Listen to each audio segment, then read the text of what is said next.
Welcome to another episode of Chismisang Mag-asawa! So, ang topic natin today, feeling ko dapat national debate to. National topic. Wow. Okay? Napag-uusapan na natin to pero para malaman natin yung opinion nila. Sa tingin mo ba, ano ang dapat national dish ng Pilipinas? Pinag-usapan na natin ito dati. Tingin mo Hands ba down. dapat ba sinigang o adobo? Hands down. Okay. Sinigang. Bakit sinigang? Una sa lahat, ang adobo ay medyo ano pa siya medyo leaning towards Spanish, Mexican, right? Pero pag sabi mong sinigang, Pilipino. Walang ibang kapares yung sinigang. No, adobo. Pag sinabi mong adobo, oh my God, Pilipinas, Manila to adobo. Adobong baboy na tuyo, na nagmamantika, na sobrang lambot ng karne, na may bay leaves, oh my God. Masarap ang adobo. With mainit na kanin. Masarap ang adobo, wala namang question doon. Pero Okay. sinigang talaga. Kunwari, na OFW ka or nasa ibang bansa ka nakatira, ganyan. Sinigang! Tapos meron mga foreigner na, uy, ano yung, saan nyo, sa culture nyo, ano yung masarap na pagkain, ano i-recommend mo? Kunyari, pagluluto mo sila, adobo!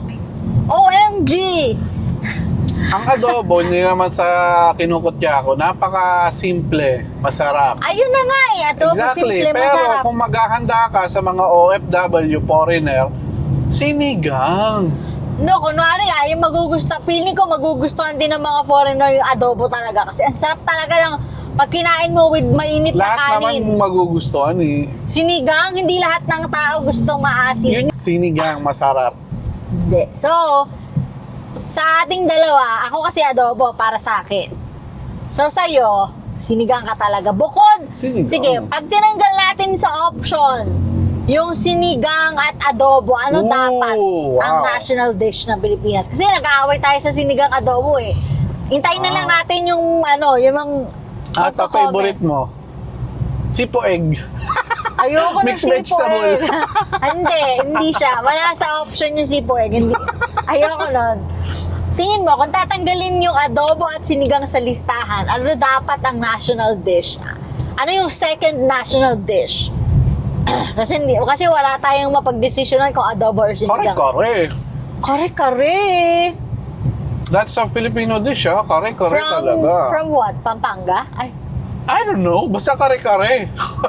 Filipino dish ba? Hindi ba siya parang Mexican Aba, dish? hindi. Mas Mexican, Spanish pa nga yung adobo kasi nga merong adobo spice. Oh, may Hello. sasakyan. Para sa akin, yung second sa adobo, should be Bicol Express. Bicol Express. Bicol Express talaga dapat. Yan yung sinasabi mo na parang acquired taste sa sinigang. Kasi, ang Bicol Express, hindi naman lahat mahilig sa, sa manghang. Oh, pero pwede mo siyang Pangalawa, may mga taong i-customize.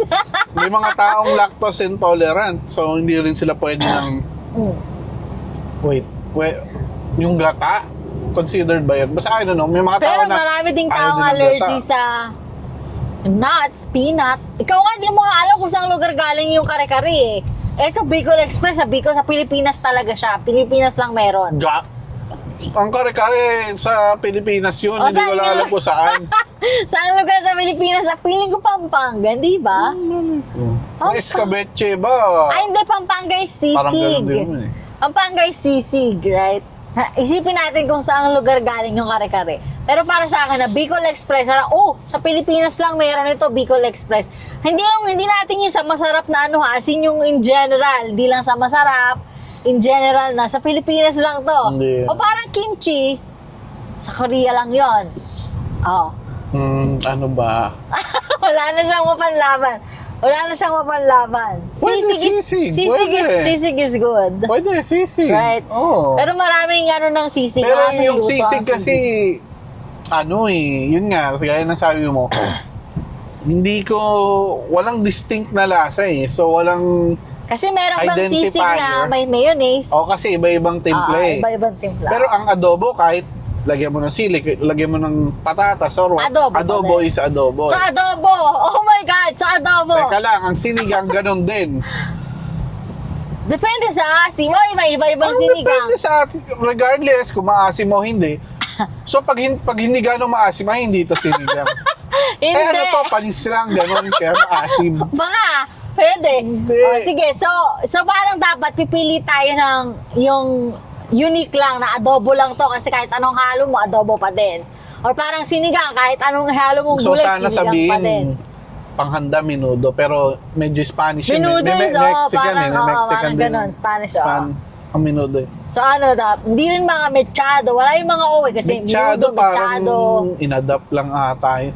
Ang curious ako kung pwede mong sabing Filipino dish. Caldereta, is it? Caldereta is so good. Caldereta na But medyo malapot. But is it a Filipino Like dish? yung pure Filipino, yung hindi natin. Actually, I'm not sure. No? Kasi yun lang ang bukod sa Bicol Express na, which is obvious naman, Bicol Express nga eh.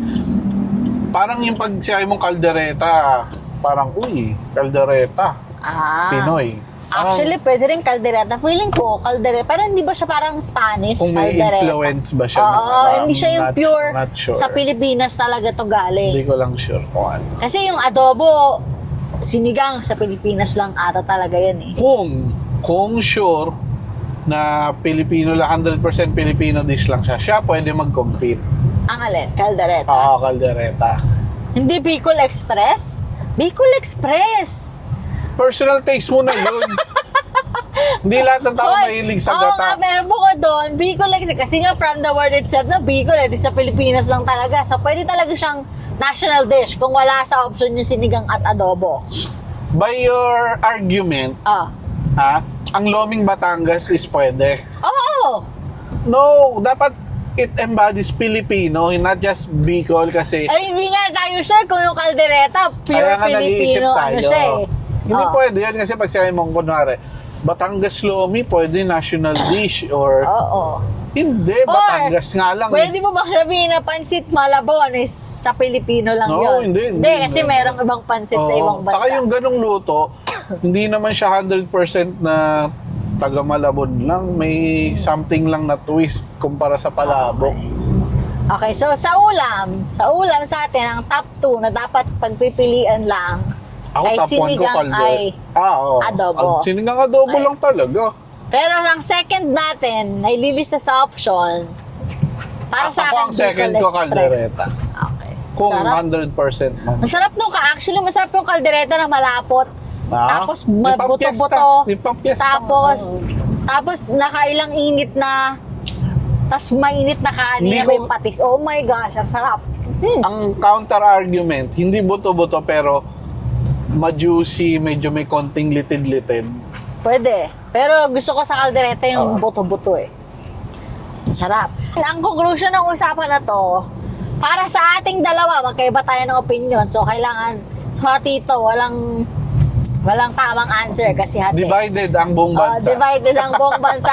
Feeling ko, divided ang buong bansa dito. Dapat national debate talaga Feeling ko to. parang 60-40. Kasi parang 40 yung adobo. Meron na bang anong 40 adobo? Meron na bang in-announce na "Ay, ito yung national dish Walang namin? ganun. Walang ganon. Ang conclusion ng usapan na to, dahil hati ang opinion ng buong Pilipinas dito, sa ako adobo para sa akin yung national dish. Tapos sa'yo, sinigang dapat yung national dish. Oo, 100%. Di ba? Ikaw, para sa'yo, tingin mo, ano dapat ang national dish? Adobo ba o sinigang?